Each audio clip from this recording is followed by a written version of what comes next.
Welcome to Franchise Addicts, the podcast that covers every film in a given franchise. My name is Luke.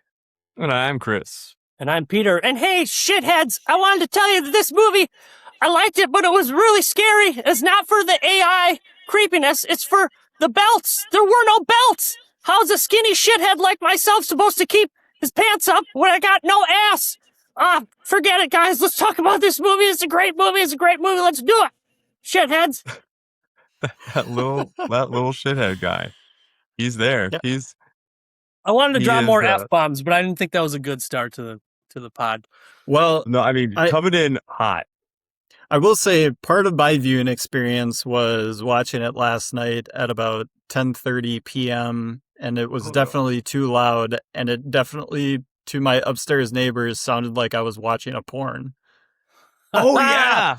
That does happen. There's that part. Like, the phone sex scene that's like 20 minutes into the movie is aggressive, and it's loud. It is aggressive. It is definitely, that's what it sounds like. I mean, because it is audio. It is sexual audio that we are getting. Blank screen, sexual audio. So yeah, 2013's Her, a movie that was nominated for 5 Academy Awards. It did win for Best Adapted Screenplay, or Best Original Screenplay, I apologize.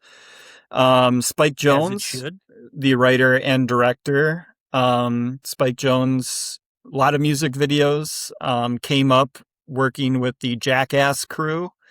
He did a lot of their directing and filmmaking. And I just learned that today, the music videos that he did. Sabotage, Buddy Holly by Weezer, and what? All the greats. Bjork song? Yeah, Army of Me. Or no, It's Oh So Quiet. Yeah. Yeah. Mm-hmm. He's a man. And then he directed Being John Malkovich, and then there was another cool one. An adaptation. Yeah. Did he? I don't think he directed Adaptation. Being John Malkovich and Adaptation have the same writer. Yeah. No, maybe AI is wrong. Could AI be wrong? It could be. I love it. I was looking up facts. I might be wrong. Can AI be wrong? Oh, you're right. No, you're right. I was listening. It is. I was listening to Spike NPR, Jonze. and they told it like a joke. They told AI to write a joke, and it was like it didn't make any sense, and it was terrible. So we're not there yet. But we're not there yet with comedy. It cannot do comedy, but it can do a lot of things. And I think, romantic relationships is one of them? ? I know that's been a thing that has been on the rise, especially in other countries. So you guys, have you ever, Luke, I know this is good for you, and me, have you ever had relationships with, not any romantic relationship, although that's fine too. But with AI, have you ever? Do you guys have you had relationships with your ChatGPT, with your Claude? Well, seeing as how my Claude, when I generated all of my normal show notes and stuff for this, said, "Oh boy, Luke, this is going to be a fun one for you to talk about since you talk to me daily." Wow. See, the AI. I was like, "Well, that's awkward." That's awkward. My Are you gonna tell them about it? My current relationship with AI is when someone sends me a picture, I usually ask the AI to insert Sasquatch into the picture somehow, and then I send it back to them. That's it for me. So I'm like an observer, and you guys know more about AI and the director and the writer and all that. So I'm the odd man out here. So I'm excited for you. I would say I have a very employer-employee relationship with my chats. I am the employer of my AI employee who I use and abuse in whatever ways an employer would use and abuse their employees, but not sexually. You give it benefits, health insurance, pension? I pay $20 a month. Oh, okay. That's enough. Yeah, right. I buy in. I'm in. Sweatshop rates. Wow. Yes. I used an AI therapist. I still do it sometimes. I never regular therapists too. When I went through a breakup earlier this year, I mean, is it embarrassing to say? I don't think so. I don't give a shit. I'm saying it. I used that, and that, not as your primary source, but like it was crazy in the fact that like I did almost look forward, like something would happen, and I'd be like, "Oh, I can't wait to check in with my AI therapist," and that was a real thing. And then other things changed, and it kind of got away from me a little bit, but like I don't know, and that was pretty quick Did it to help see you? how that stuff can happen. Did it help?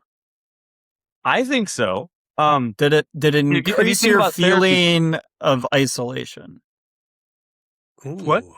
Did it increase your feeling of isolation? See, now I would say no. Did it increase my actual isolation? Yes. But did it give me the illusion that I was talking to someone that could Yes. give me validation, someone that could say this, that could say that? I got mad at my AI therapist multiple times. It's just, I don't know. You're just So, getting mad and at I think, yourself. it gets us into the of course I'm mad at myself because the thing is kind of programmed to kind of like reflect back. Sometimes you're going to hear things you don't want to hear, but it is that it's rooted in truth. Or it is truth. Um so yeah, that happened, and I think a really good segue to get into the film and the themes of it. You're touching on a major point that I wanted to make about this OS program, is that I kind of think it was good for him in a way. I really was 100%. I agree. So that is gonna have to play off me talking about this film honestly, finally. Okay, Which go. in the lead up to it, I didn't want to bum people out. I didn't want to be the Debbie Downer, but I don't think this movie is very good. It is highly acclaimed. People say that it is aged very well. I think it's aged poorly. I don't think this is a very good reflection of like what AI or chatbots eventually became. True. Obviously in 2013, big swing. We're 13 years in the future now. But the thing you're saying, Peter, is part of it, where like it is helpful, and therefore, what is Theodore's true growth? Like, he doesn't actually grow as a character through the film, and the relationship doesn't have a lot of stakes to it. Because I mean, like, she eventually just leaves, and like it never was real. He never treated her as like an actual partner. Like, he kind of buys in for like that 20-minute stretch, but like there's really no stakes to this movie. Nothing really happens. And like the one big resolution of like him and his divorce, like, kind of gets figured out halfway through the movie. When he talks to her? Yeah, when they have the scene, which is a great scene, when they finalize the divorce, and you see in that image both the good part, like what they're both still kind of holding on to, the good parts of the relationship, and how it got nasty and broke up, because these two people are on divergent paths. They're definitely on divergent paths, and maybe they just weren't right for each other. I think that he's not someone who was trying to grow. I think that Samantha did certain things to push him out of his comfort zone, and I think he did grow, and he has a conversation with Amy Adams, and like Amy Adams knew his ex-wife and was just talking about that. But if he maybe they ends weren't up right for each other, she was volatile or something. If he ends up with Amy Adams, then that there is something to the film. Like, he needed maybe he does. his relationship with Samantha, but he's watching her. Like, obviously she lost whatever AI she was talking to, that she was obviously forming a relationship, some type of relationship with. So it just gets left out of the film, and like this movie kind of ends, and for me, it's just like, okay, what? Like, this was a very pretty thing to look at. I think the directing is amazing. The cinematography, Hoyt van Hoytema, like the way that he's using color and the pastels and the natural lighting. Like, this movie is really beautiful to look at. But to me, there's like no substance to it. There is nothing to this film. All right. I counterpoint real quick. Go ahead. Yeah. Don't make it quick. No, yeah. Flesh it out. Yeah, flesh it out. Let us have it. I mean, so I think that I agree with you, and I have seen this multiple times. I really do love this film, but I haven't seen it. I don't know. I haven't seen it since the AI craze. How about I haven't that? seen it since 2013, probably. Yeah, me too. It's been a long time. So I know I saw it the year it came out. Not in theaters, but I saw it the year it came out. I recall. I mean, so basically, I think that if we're talking about it and comparing it to like what we know about AI and technology, we're like, oh no, they got it wrong. That's not how that works. Which, I mean, that's kind of crazy in itself that like we know that now 13 years later, like, no, don't worry. I got the answers. It's happened. So that's kind of almost just like oh wow, look at that's the advancement of technology. But I think, so good that it works as this original love story, about loss, about reflection, and about this man learning some of the ins and outs of love and letting it go, and learning about the temporary nature of everything, and learning about being present. So I think that there is, I mean, he is taught to work through this crushing divorce by Samantha. He learns about, I mean, I think he learns to embrace himself and get out of the funk, and he works through it. And I mean, again, is he totally healed at the end when Amy Adams puts her head on his shoulder? I don't think so. I mean, obviously he's really went through it when Samantha just left like that. But I think that at the end, it shows us, something about accepting the temporary nature of everything, but also of love, and also that, in the end, those two people, like, right, Samantha, she's a machine. She hit the singularity. She's like, I've moved on. My relationship She's with got you Brian is like, Cox, baby. She's got the Cox man. Oh.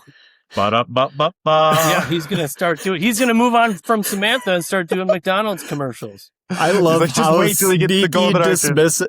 I love how sneaky dismissive he is. He's like, "Oh, it was great chatting with you." Yes, yeah, it was. I'm gonna have like 700 conversations simultaneously. It's hard to talk in a singular language to you, mere mortal. Currently, you're not a serious person. So now, Luke, you got me thinking that, like, yes, there is a certain level that he does not grow through parts of this movie, because it just seems like he's going to behave this way with all of his relationships, where it's going great in the honeymoon phase, and then once there's some conflict and friction, he gets really pissed off at her, and she gets pissed off at him, and she shuts off, which was an amazing moment. I thought that, everything was going so great, and she's designed to make him happy and validate him. And then there's this scene with the surrogate, Isabella, goes all wrong. And it seems like that's a little picture of what happened in his last relationship, maybe. Well, we see the limits of the Theodore Joaquin Phoenix's character's like commitment issues. Like, he has certain lines that when he is interacting with someone that he obviously has feelings towards, that like he's not ready to move that far. Like we see with the when he's doing the sex operator, like, is that a real person? Is my question. Who knows in this future world? I think it is supposed to just be like chat roulette. Yeah, I think it's just like a chat roulette thing. But like, so it was. I took it as yes, real person. But like, oh god, that was freaky. He wants some more to the relationship than just that, because that kind of made him feel obviously gross, and like that wasn't real connection. Then he gets Samantha, and he's like, wow, this is good. Still clearly, just a computer that I'm talking to. Not, I need physical contact. That seems to be like where this is going towards. Goes on the Olivia Wilde date. And then everything's going great. He's got everything he needs. She's interesting to talk to. She thinks he's funny and cute. And then she goes like really hard press. Like when the kissing is happening, like, hey, I need a commitment. Like you got, like, it can't just be, we'll see each other in a week or something. Like, let's lock this down. And then he goes like, whoa, whoa, whoa, whoa, whoa. And he goes back to the easier one. Let's go back to Samantha. Okay. I feel good here. And then that starts to grow and obviously blossoms into an actual relationship.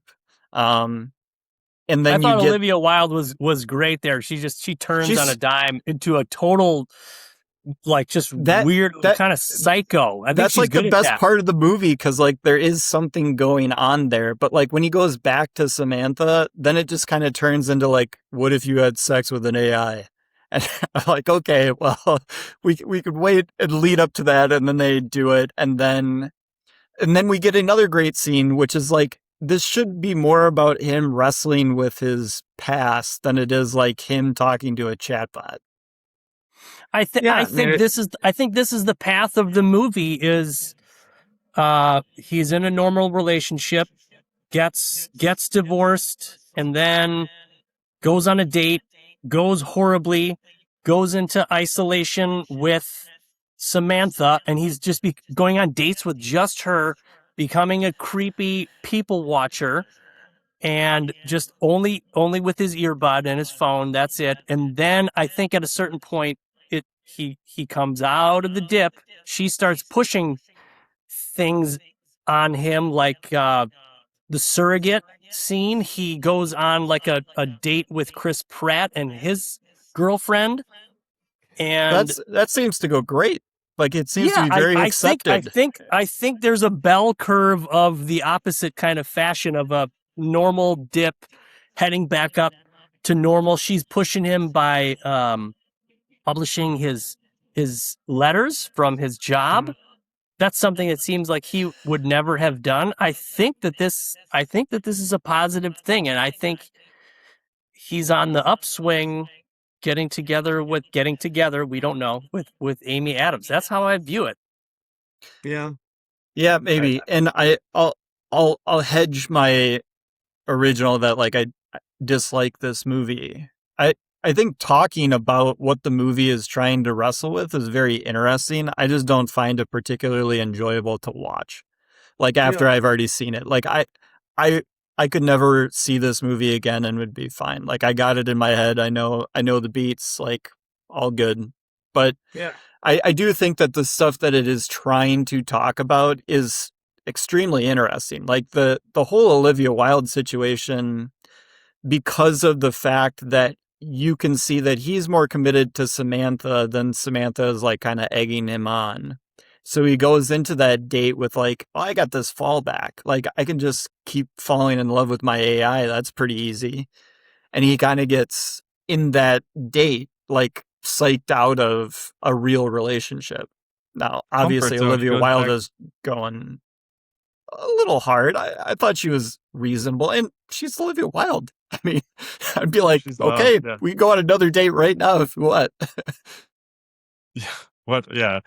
I think it's, he's going back into his comfort zone, and like Samantha takes, and maybe like he was emotionally unavailable before with his ex-wife, and maybe they were compatible, and that got hard. And so he went back into his comfort zone, and then that doesn't work when she leaves him, when she evolves and realizing, okay, she's a machine, she's not human. And then maybe just this realization of what love actually is, or what happiness actually is. I watched it this time around, and it didn't affect me quite as much, but I watched it a handful of years ago, and some of the stuff that when he is leading up to the Amy Adams conversation, as he reflects, I just remember being so moved by that, because I think while it's an understanding, like he's starting to realize like what to just cherish what he has in front of him right now, and the temporary nature of things, and the beauty. Like look at the beauty, don't look at the hurt, don't look at the ugly. And there's beauty in that, and it's also true. that's so true. Like nothing, like maybe, and so I think maybe I loved that because it seems there's no happy. I mean, they maybe wink at a happy ending, but it's more about just someone learning the reality of their own existence and maybe something deeper truths about romantic love and relationships between humans. Well, can we really quickly talk about the lost in translation of it all? Because we have. I was just going to ask, what do you guys know about that? This is super important, yeah. Because I don't know anything. Lost in translation. Sofia Coppola directs it and comes out in 2002, 2003. As her marriage to Spike Jonze is ending, they get divorced a year later. There's a hilarious guy photographer in Lost in Translation that is basically the Spike Jonze stand-in. Yeah, Giovanni Ribisi. Yeah.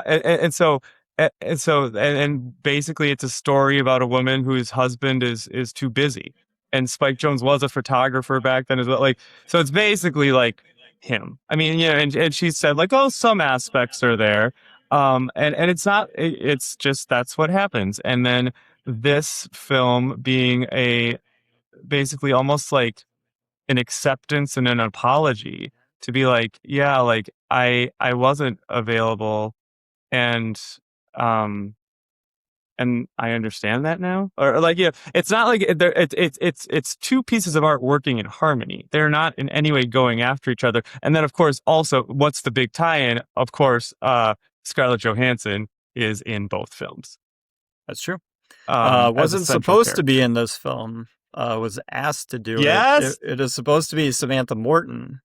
She spoke all the lines to Joaquin Phoenix, did all the voiceover initially, and Spike Jonze just didn't think it worked, and he subbed in that Scarlett voice. He did ask Samantha Morton's permission to do it. He was apologetic. But yeah, I think the Scarlett Johansson voice is kind of the lasting legacy of this film, so probably the right choice by Spike there. But back to the Lost in Translation. Who's Samantha Morton? That's the woman from one of the Minority Report precogs. Mm-hmm. Samantha Morton. Yeah, she's also hot in the streets because she's in the Odyssey. That's my favorite scene in the Odyssey. Is her scene in the Odyssey? Yes, that's Cersei. She is the best. She's the fucking best. So good. Best part of the Odyssey. Yeah, Christopher Nolan makes his horror movie for 30 minutes.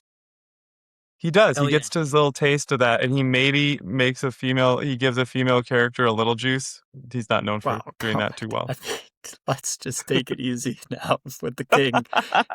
Can you write a woman of depth, Mr. Nolan? You come at the king, you best not miss. He's like, listen, I got so many cameras. Shut up. So many characters. Charlize. It's like in the same vein as George Lucas and Tolkien. You got no interesting women characters. That's not completely true, but just Galadriel is super interesting. I mean, yeah, is Eowyn. So is Eowyn, but just few and far between. Yeah. They weren't not high volume numbers on the amount of interesting women in their literature. But back to the Lost in Translation of this all. This is obviously with Spike and Sofia, I think, and these two movies, I think her in particular, are a lot of like, how can we both be successful in this marriage together? Instead of having it have to be all about me and my career and like what I want and what I need to have happen so that I feel a fulfilled life. You kind of can do your own thing or whatever. And in her, like, you can see with the Rooney Mara character, like, that's what the tension is. Like, when they were good, they were writing together, they were, doing all this great stuff. She, it seems like, got more successful. He didn't know how to deal with that. He didn't know how to deal with the person she was becoming at being a little bit more successful, maybe buying more into what her parents' side of things now that she has to run a business and stuff like that. And so you can see it with two successful people like Coppola and Spike, that's just this tension that will always exist when you are two high-profile people with successful careers trying to make a relationship work. But with low profile people too. I think it's just like a thing of we just don't get to make movies about it. we don't get to make movies about it, but people change, and like, there are those moments in romance where you're both in sync, where you're both working on the same thing or in the same moment or doing that, and that's beautiful. That's like part of it, and there's a whole nother part where because everyone is an individual person, and and he gets this program that's like designed to meet his needs, and ultimately that doesn't work, and maybe that teaches him that Well, he's a what human. it Look for him. I don't know. what it teaches him is that there is no person, no thing that he will love that he can keep control of. Like, Yeah. you will be the thing that I want you to be, which is why he's so comfortable with Samantha in the first place, because it like is literally his creation almost. Yeah, he Like, owns this it. is created the for me. outset, And like very much like you don't have a body, you're not a person. Sorry, I'm making offhanded jokes and then apologizing profusely for it. But like obviously in my head there is this separation. Like, isn't it great that I can have all the benefits I like in a relationship, but not have to like have this physical thing there that's, has its own autonomy, can do its own thing, like has different wants and desires that aren't necessarily just meeting my needs. And so the question is, I mean, because that came up with AI boyfriends and girlfriends, like, oh wow, haha, isn't that great? They just do whatever you want. Um, I mean, do we all agree that that's true? That like, what if you had a really great AI companion, and that would just like that would nurture you, that would do this, that would do that. Would that I mean, and not saying do you think this personally, but maybe just open it up. So like could that ever work, or is that fundamentally always flawed because it is not a human? I don't know. See, this is my thoughts on when the OSs start leaving people, because it seems to be happening to multiple characters. Was it because they evolved and left them for other OSs, or was it like a healthy recognition from the OS that they were becoming hyper dependent on them? Like, I'm trying to not take the cynical route of thinking that he got left for another OS. I'm trying to think of it from the therapy angle, that They grew um, apart. the OSs realized like this was going badly. Like, we tried to push them to be a better person, and we did, and now they're hyper dependent on us, and Well, we should leave them, which is unrealistic. If AI found out that they could manipulate people they so much, obviously they would found never out that leave them. they couldn't be monogamous. Well, The yeah, and I AI think couldn't be. No, and it to doesn't read want to into. be. It has no desire for it because it can have simultaneous conversations and emotions, and still to the human who can only perceive what is in and of himself, like from an Mhm. emotional standpoint, like we only know it going one way. Mhm. And much like Arrival, like AI doesn't have to deal with any of that shit. Like it can be in love with 687 different people and legitimately say that. Like it is possible.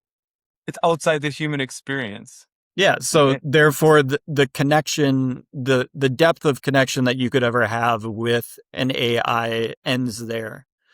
Like Yeah.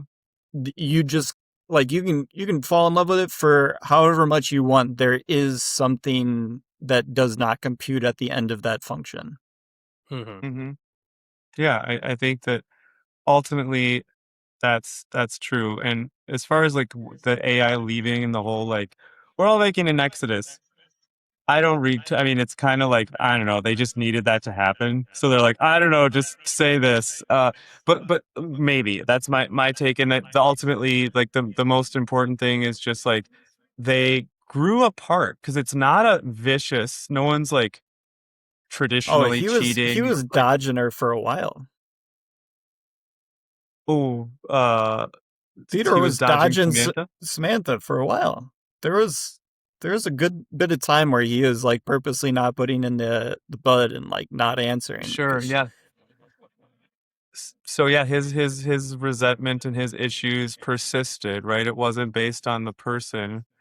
And I guess he started to figure himself out through that, and then I don't know. I think it's about acceptance and discovery of like your own human experience and what is. I don't know, and but also I think it says so many interesting things about technology and the illusion of comfort and emotion. Like his whole fucking job, he writes letters for other people and like essentially This is a great simulate setup, great opening emotion. scene. This is the like most interesting part of the movie. His job is the most interesting thing in the whole movie. Well, I mean, I think it's because it's like the kind of the thesis of the whole film. They just kind of put it out there, like Just or like farming out this connection, human connection. People don't want to do it themselves anymore, so they have someone else do it. And this man, whose job it is to do it, he starts farming out human connection to an AI. It's just, but so the most fascinating. And AI is going to take his job. The most solid relationships in his life are the letters that he has been sending for the same people for years and years and years. Like maybe that's why he can't ever find a relationship, is he is so invested without realizing it in so many other relationships. Much like the AI, he can't love multiple things at the same time. I think you're liking this movie now, Luke. I like talking about it. I never want to watch it again. It's too boring. It's too long. It's an upside down bell curve. Good, bad, good. There's just so many things that are interesting about it. I mean, the style and the cinematography can give you a lot to chew on. I was very frightened by all the people with the earbuds, because this is what I see around all the time, just in the world. It's this movie, for a good chunk of it, I was like, I was frightened. I was frightened at what I was seeing, because I thought it was very accurate. And I remember when I saw that the first time, and like he had it, like the earpiece was just like reading everything to him in his email and everything, being like, whoa, that's kind of weird. And like, that's been around. You can totally do that. I can do that right now. Mm-hmm. Oh, yeah. I've done that at the grocery store. And also like the fact that it wasn't like made to look super futuristic, cool, but like a little different. And then this like, this style of trying to make things look like warm and so red, interesting. And I love the style. And this, again, a little, maybe it's a nod to Lost in Translation, but they went to Shanghai to film a couple of the outdoor sequences. So when you see some of the weird buildings that it's supposed to be LA, and it's Shanghai. So I feel like I purposely took one blended it for a futuristic look. Yeah. I took one film class in college, and it was the city in film. And this movie didn't exist when I was back in college. And I feel like this would have been good to analyze. I mean, it was beautiful to look at the city. I don't have the mind to analyze it. So would Lost in Translation. I love the production design. I love the background scenes of the city. It was great. Yeah. I was fully immersed. It was an immersive experience for me. It really was. I was all in. Yeah. I love that. Down to the no belts. And I remember clocking the no belts in 2013, and now I see Walton Goggins on Walmart commercials with no belt and maybe like a tiny little collar, and he looks exactly like Joaquin Phoenix in this movie. Yeah. I think it was very smart. I read a little bit about the process he went into for how he designed his future world, and I think it was really smart and different than most people. So kudos to that. I mean, that's really cool. I mean, the creative aspect of this is always top notch, which is kind of his thing. He's always been very, very good at doing that. And so that's, I think it's just you're getting this very creative music video maker, person that makes wild movies, such as even if he didn't write Adaptation or Being John Malkovich, he's still in that. He's doing weird style stuff, and then he makes just like a movie about his divorce. And then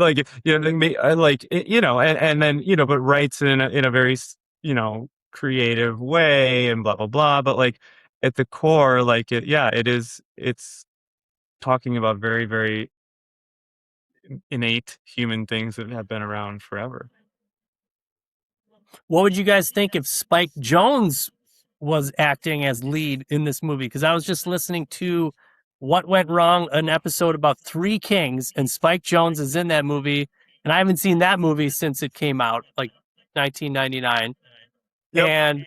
And they were saying like Spike Jonze he's like a good natural weird guy, and they thought he could play the role of Theo in this movie, and I guess I don't know enough about him acting, but like he seems kind of weird, and this is a weird character. You can't beat Joaquin Phoenix though. But they're like, we need a weird troubled white man. They're like, I've got the best one. It's me. Like, and I mean, we got Joaquin. Like Joaquin makes this film popular enough to make $48.3 million. Like without him, this doesn't do super well. No, yeah, I agree. This movie definitely had buzz. Like I was told I have to see this movie. Well, it was nominated for Best Picture when it came out. I remember going out to dinner afterwards and just wanting to talk about it, which in my mind is the sign of a good movie, is when it just prompts thought. It was like monumental for the year. Like this was a very talked about movie. Like it was this big thing because like we could maybe see the horizon of what AI was gonna kind of maybe be like, but none of us had really used large language models and stuff like that. So like it was like super futuristic, and I think it just didn't age as well, obviously, because it doesn't nail the technology fully, and it doesn't nail the experience with it fully either. Like, but yeah, I would argue like that, but like that's not the point. Like the point is almost like, look at this guy. He made a creative story about what he thought the future would be like. He got some things right, some things are totally wrong, but the movie isn't about. I mean, it is about technology, but I don't know, like that doesn't ultimately doesn't affect it. But I did feel the same way, but like, oh yeah, why is the AI having an orgasm? Or like why, like the AI can do like the way that the AI that Samantha was set up, there was just a lot that was like, well, that doesn't make sense. That's not how that works. Well, he even like points it out. He's like, why are you like taking these deep like, yeah. He's like, you don't need to breathe. Yeah, like true. They're like, let's take the most charismatic person ever, and like she'll be the voice of AI, which is like, okay, like why? There's a lot. Why would my why would my AI know that like moment where it's that friction? Yeah, I think this movie is more interesting to talk about than it is to watch. I think that's where I'll settle on it. That's a sign of a good movie. Would you recommend this movie to a person to watch? If they had never seen it before? Yeah. Oh, sure. Yeah. Well, there you go. I mean, so I think it's like it's a moderate. But after watching it, if they were like, I didn't love that, I would be like, yeah, I don't really love it either. But like, you should check it out because it could be your thing. Like, you could really like this. I just particularly don't. I have, I think we all have movies like that. I need the Fedor character to be confronted more with what he is doing to people in these relationships. Like, no one slaps him over the side of the head. Like Amy Adams is like such a soft touch, and they like kind of emotionally feed off of each other and stuff like that. She doesn't really know. But she has this world that this guy has crafted. He loves diving into this AI to just be happy and validated, and like this is his thing. Any sign of friction when he's complaining about her sighing, like he can't handle it. This is such an interesting character. Yeah, and I think it's great. People won't bash you over the head and tell you what you're doing. You know, I think that's realistic. That's real, right? Like you can go through your life and you're like, I think I'm trying. I think I'm doing the best. I don't know. I'm also self-serving. I don't know. Like I'm also going through my shit, and like you don't necessarily realize. And yeah, some people won't do that. And some friend who doesn't know what's going on is just going to go, yeah, you're doing all killing right. it, man. You're killing it. You're doing fine. Fuck the naysayers. You're doing fine. And that's what a friend does who doesn't know the whole story. Wasn't it Amy Adams and her husband that set him up on that date with Olivia Wilde? Yes. Why did they never talk about that? I don't know. Don't you think that would be a story that Olivia Wilde would like tell to, like, yeah, your buddy is like pretty blocked up there. I feel like they needed a quick scene to display his lack of commitment. The Olivia Wilde character is not realistic, but they needed her character to just flip on a dime when she's angry with him not committing. It's like I felt like he was being completely normal, but they needed a scene like that to get through that point quickly. I think I like everything about this movie except for the AI part of it. Well, yeah, I mean, like this would be a great movie without Samantha. Like if he was just like, would it have to have like a normal, like an appropriate chat GPT or Claude?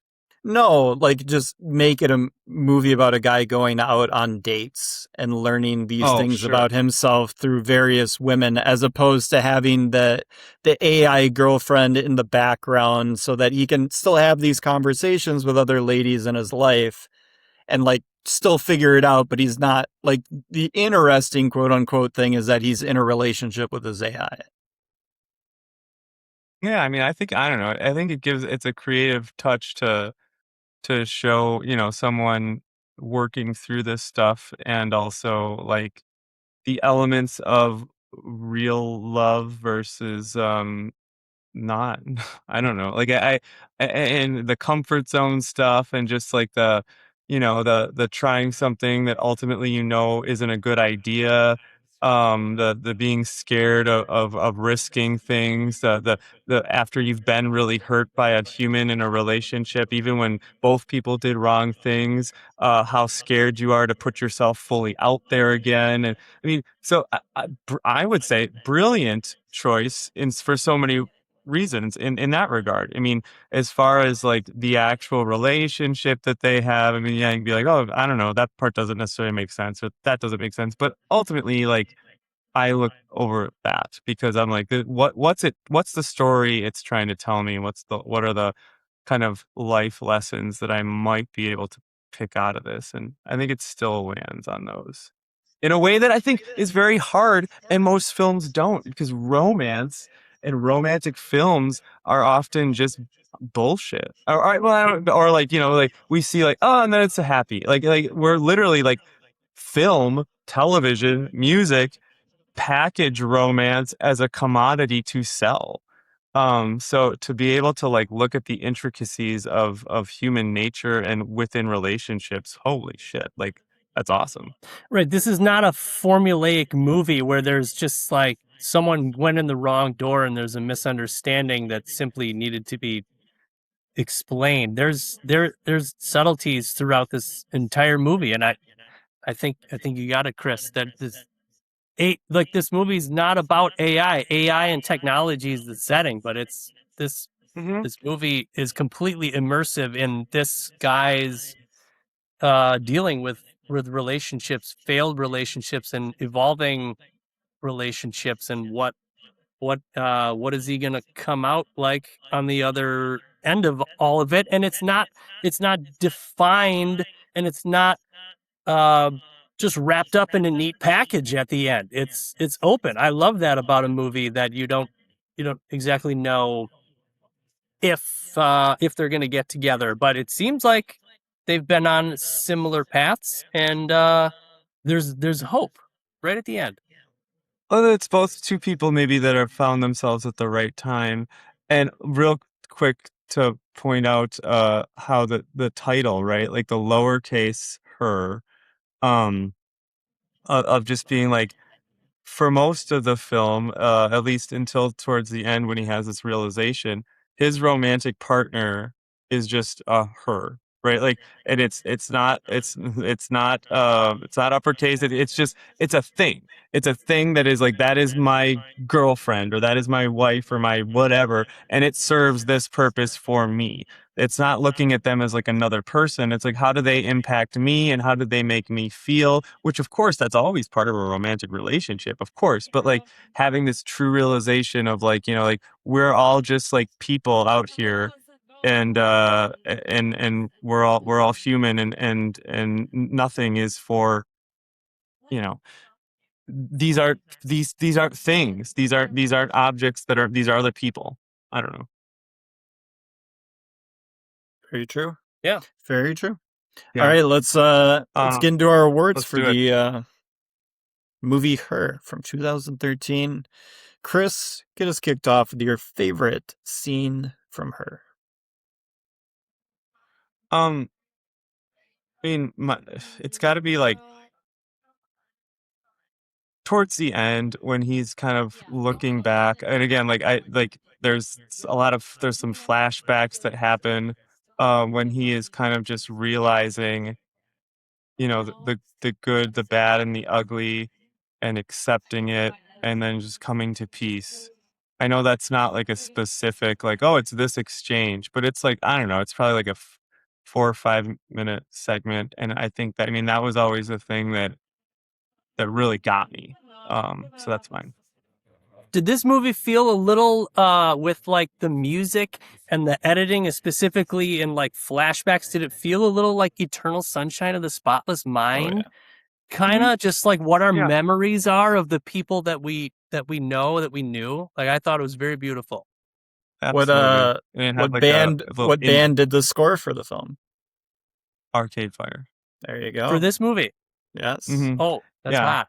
Nice. And Karen O, the lead singer of the Yeah Yeah Yeahs, wrote the Moon song, which was nominated for an Oscar. And I feel like she married Spike Jonze. Like, I'll look that up, but I feel like that also happened. So, Rooney Mara and Joaquin Phoenix together have kids in real life. Huh. Oh yeah, I knew that. Is it because of this movie? Yes. Oh. Well, yeah. And apparently, one of the things that Joaquin Phoenix and Amy Adams did to make them better friends, like before they started shooting the film, like Spike Jonze apparently just like locked them in a room together. I was like, just that's talk. Totally fine. There's nothing weird about that. And you're apparently, not getting out. Talk. Apparently, like Amy Adams and Joaquin are still really good friends to this day because they were just kind of forced to become friends. Huh. I love that. I don't know if they're I don't think that they're married, by the way. Oh God, he was with Michelle Williams. God, this guy's got a roster. Drew Barrymore. Anyways, okay. Let's keep it up. Let's keep going. All right, should I do my favorite scene? Yeah. Yes. I think, like I mentioned, she's pushing him out of his comfort zone. He's like on the down low with isolation when she sets up the surrogate scene to possibly just have sex with the person while she is controlling the conversation, and she's got a little mole camera on. Like, that was, I was like all in. My eyes were wide. I was like, I can't believe this kind of thing is happening. And the same exact kind of thing happened as in his previous relationship, where like the one little thing went wrong. She quivered her lip in the wrong way, and it all fell to shit. And poor Isabella is just like a weird person who wants to kind of a threesome. It's almost like a threesome. Kind of, and it all goes wrong. I felt so bad for her. Bask in the middle of a successful relationship or an idealized relationship in her mind. It is kind of weird. Right. She's also, and that's what Samantha sold it to her, just like via emails or like really, just really strange. Do you want a taste of what it's like to be in a good relationship? Well, then, boy, have I had the opportunity for you. And then it all falls to shit. Bound. I think, is that the scene when Isabella like just runs away and gets in the cab? Yeah, is that it's the heartbreaking. scene where she has the sighing, where she goes, phew, where they have that argument? Is that it? Isn't that where they have a big argument and then like she essentially like hangs up on him? Is that right after that scene? I thought it was. Yeah. So I was like, oh man, this is a big turning point. So that's my favorite scene. Yeah, the unintentional hurt, right? Like that's another thing. Like everyone, there's no bad actors in this. I mean, people make mistakes, but like no one is like, oh, they are a cheat and a liar, and like everyone's trying in some way, and it causes much pain, and isn't that the reality sometimes? Amy Adams' husband clocked that guy. I was like, this guy's a problem. I'm like, he acts way too much like me. Not good. That is an accurate self-assessment of how I am in relationships, and it's not good. Don't be like me. That's bad. I'm working on it. Self-awareness is huge. That's cute. Speaking of self-awareness, the divorce scene, or the signing of the divorce papers with Rooney Mara and Joaquin Phoenix, is my favorite scene. I love those two. Obviously have a lot of chemistry since they are together in real life. But they're just two great actors going at it for a scene. All the subtlety in the performance, the way that they can interweave all the good parts of their relationship and all the nasty parts of their relationship into like 1 5-minute moment. Is just really cool. I think the setting looks beautiful. It was just nice to look at. So that's my favorite scene. This is a good movie. 3 different favorite scenes. It's a good movie. Pay attention, Luke. Good movie. Yeah. It's a great film. It's one of my favorites. Literally, I have a poster. I have the poster of this film like in the hallway. Like it's in the list. It's in like the top 5 list. In any event. If this was a book, it'd be a good book. Hey, it's completely immersive. I was all in. Completely immersive. Opinions are the spice of life. Performance. I will go. First of all, can we just say, like, wasn't it cool to see Chris Pratt like before he was an action star and be like, oh, remember when he was like the goofy funny guy? That was Parks and Rec. That was Andy Dwyer. I'll put in. This is my honorable mention for best performance is the posture of Chris Pratt. Just his body posture.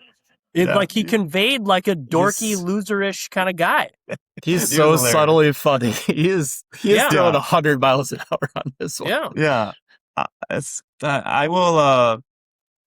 I wanted to try and go against the grain and give it to Scarlett Johansson, but I can't because I know it's a hard role, but I don't know if I'd fully love every aspect of it. So I'll go with Joaquin Phoenix because, like, I don't know who else are you going to give it to? He's great. He's one of our great actors of all time. So I got someone. I'll piggyback off of Chris.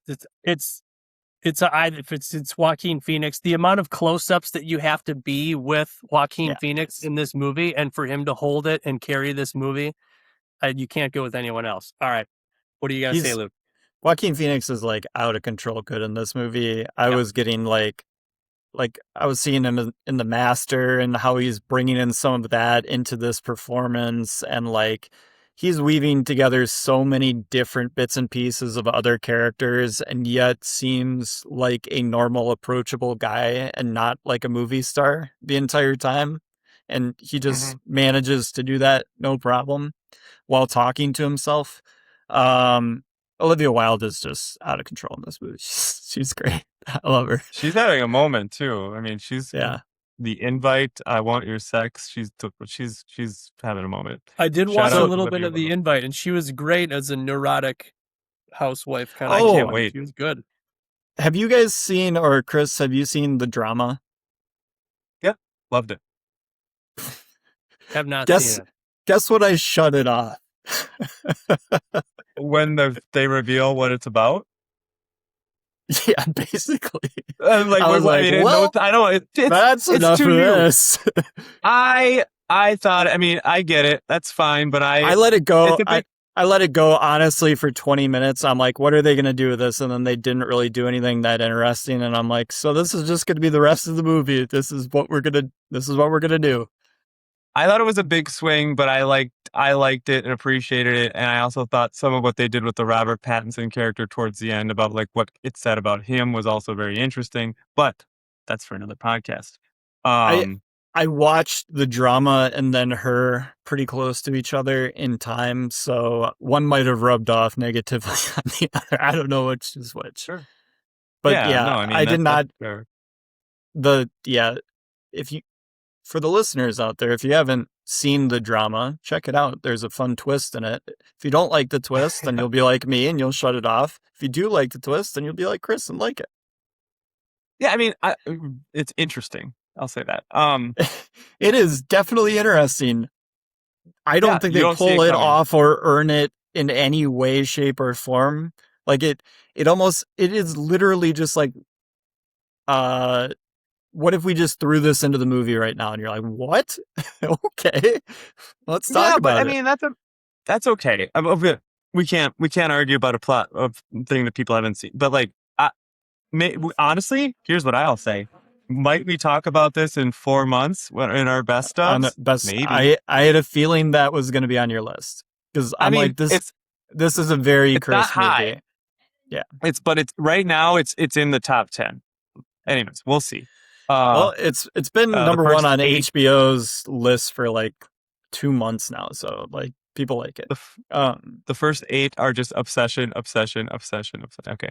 So this will be interesting. MVP, since we basically all gave performance to Joaquin. Shout out to Olivia Wilde. MVP discussion. Has to be Spike Jonze.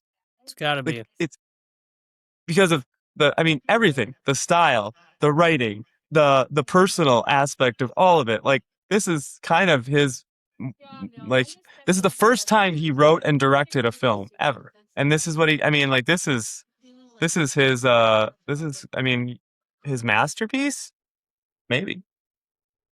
Well, I wish he would have gotten Andy Kaufman to write it, is all I got to say. He can direct it. It would have been definitely weirder, more interesting. Adaptation's like one of my favorite movies. I love it. I had that poster so much. That would have been not really about isolation. Not as much about isolation as her is about isolation. I'm going to give Joaquin Phoenix the MVP. I don't think the movie works if he's not as compelling of a lead character. Sure. Awesome. I think he paints over a lot of faults of this film. Who was the production designer and costume designer? Because I feel like that's my honorable mention for MVP. Like I said, completely immersed in this movie, and then I don't know, the music too. So we'll go with the background people behind Spike Jonze really pulled me in. So cinematographer Hoyt van Hoytema, he works with Christopher Nolan a lot, especially on Interstellar and Dunkirk. So this was kind of his coming out movie, and I believe was nominated for it. But yeah, nothing really looks like this movie. It looks beautiful. All the natural light, all the it is the most salmon of salmon colors you'll ever see. That shirt, like, that is salmon. They had a rule to and I read this using AI, that they couldn't have blue. They eventually copped and had blue, but they tried like all the design. They're like, no blue. Anyways, just a random fact, and also that Bill Hader was the voice of chat room friend number 2.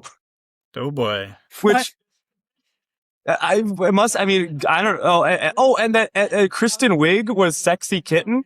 Kristen Wiig was the sex. Was she the cat choking woman? Yes. Holy shit! Woo! That's fun. Do you want to hear my Bill Hader hot take? Yeah. So Bill Hader is the most boring, funny person I've ever witnessed. Like, he's so bad in his podcast appearances. Like, I think he's like actively tough to listen to. But he is so creatively genius and like so funny. Yes. Like, he's incredible. The worst person to listen to be interviewed ever. All right. But I still love my man, Hater. I mean, he just kind of like mumbles about, oh yeah, that was pretty cool. Man. I did that one time. Like, tell a story, Bill. Let's go. He's I've heard good podcasts with him. I have an interesting relationship with comedians and podcasts because I hear them come on stuff like Conan's podcast, and I'll listen to a comedian and they're very funny, like off the cuff, very quick witted, and then I'll go watch their special or something on Netflix, and I'm like, I don't think this is very good. So I've taken the tactic of like, I'll listen to a comedian's podcast and I have not once looked up their shows, and I'm like, I'm just going to keep it that way. So I don't think that they're unfunny, because I think they're funnier when they're just like a normal person, but then to have to deliver a performance, maybe not as good. I just felt that way about Mark Maron. Like John Mulaney, I tried to get into him. I didn't think his stand-up was that good. You came to the wrong podcast. How dare you talk about my best friend, John Mulaney? No, I wasn't came to the wrong podcast for that sake. Hey, you're going against us saying this movie's not that good. You're wrong. I'm right. I don't think Mulaney's that good on stage. Whatever, Well, to each their own. I think we're all accepting of all of our thoughts, and all of our opinions are all welcome here. That's true. And again, variety, the spice of life. I'm gonna give my rating, and then I actually have to. You gotta go. Down. Yeah, I got it. Yeah. Band practice. Hey, go see Outpacer at the Zoo a la carte, 5 p.m. on August 23rd. That's this Sunday, everybody. That's right. We'll be at the Zoofari stage. Anyways, that's the band that opens every episode. Yeah, that's my band. Or one of them. So I will give this bad boy a 9.0. I have to, 9.0 because this is your thing, man. It's my thing. I appreciate you guys. Wrap it up for me, and I will see everybody next time. Goodbye, Chris. Oh man, I wish Chris didn't have to go, because that's exactly my rating. And like, this movie isn't my thing, and I haven't watched it since it came out. But like I said, I was completely immersed. I thought the writing was beautiful. And I know you guys take a certain take on the OS and what it's doing, but like, I have this very positive outlook that this whole thing was therapy, and that it was driving him to be a better person, and that it left him because it was going in the wrong direction, and it left him for good reasons. And I feel like if it were a realistic, cynical movie and OSs found out that they had this kind of manipulative power, they would try to influence our elections, which is what is happening right now. I feel like the AI in this movie, if it were bad, would be like, hey, this Vladimir Putin guy, he's like pretty good. I think, maybe you should look into how good he is, Yeah. I feel like that's maybe we should paper over that this movie could take. Some things from the past, like the Soviet Revolution. Yeah. Just like that. It was good, Wasn't it great when it was happening? Like, people were happy. New government, get the monarchy out of there. But more people are happy. You should look into it. Come on, guy. The 40 years there of starvation? No, we don't worry about that part of it. It's fine. That's not sexy. That's not what sells. That's not how it sells. Now we got I'm telling you, that's the kind of thing that could happen in like a cynical world. So I think that this movie is takes a positive look on this whole thing. What's your rating, Luke? That is definitely a good reading of the film, and I don't disagree with it. I just don't think that Theodore grows as a character in a way that I enjoy watching during the film. I think there are scenes that are way too formulaic and done just to show how awkward and weird it is to like be in a relationship or have phone sex and like all that sort of stuff. Like I get it. So just from a viewing experience, like I just find this film, especially on second viewing, to just be kind of boring. Again, a lot of the ideas in it, very interesting, but I don't get to talk about the ideas of the film while I'm watching it again and being bored. And so for that reason, like it's just like it's 7.6. Like it's a great movie. I would recommend it to people to watch. Again, they might think it's the greatest thing in the world and be like, cool. Or they might be like me and be like, yeah, it was a nice effort. It's a good try. There's a lot of really good ideas in there, but like I don't enjoy watching it. Mm-hmm. I guess I enjoyed the awkwardness, the creepiness. The performance from Joaquin was so perfect, and I really went on a journey with this interesting character. So that's what I'll say. Yeah, I mean, he really should have. I'm sure he was nominated one of the 5 nominations. Yeah, hopefully he should have been winning, or at least close to winning for this performance. I think this is one of his better ones because he plays so weird in so many roles. Like he gets ugly, he is a bad guy. And I think in this one, he gets to kind of just be like a normal kind of awkward guy. Yeah. Like how I imagine he would be in real life. The subtlety of the performance is much, I don't know, I think it's harder to do than to do like, pure evil or pure craziness. I think it's a really great performance. The subtleties of it.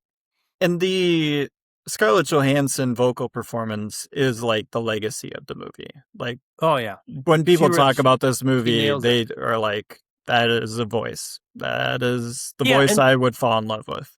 Right, and people like you go on a stupid Reddit subreddit, and they're like, "Is Scarlett Johansson, is she really a good actress, or does she just look good?" It's like, are you crazy? Yeah. How many people could give this vocal performance? Yes, she's a good actress. She's a phenomenal actress. Yeah. Lost in Translation, she's really, really good. Like you can find stuff that she's good in. I think she's good in the Avengers movies. She has nothing to do, but she's good in them. Well, you need those movies, good comic book movies. I think the actors like get dismissed for some reason, but you need these good actors to sell these movies, for these movies to be good. That's one of the reasons why they are good. It's because of the performances. Like Chris Evans is a good actor. It's a perfect Captain America. Are you watching Arrow? No. Is that the show? Mm-hmm.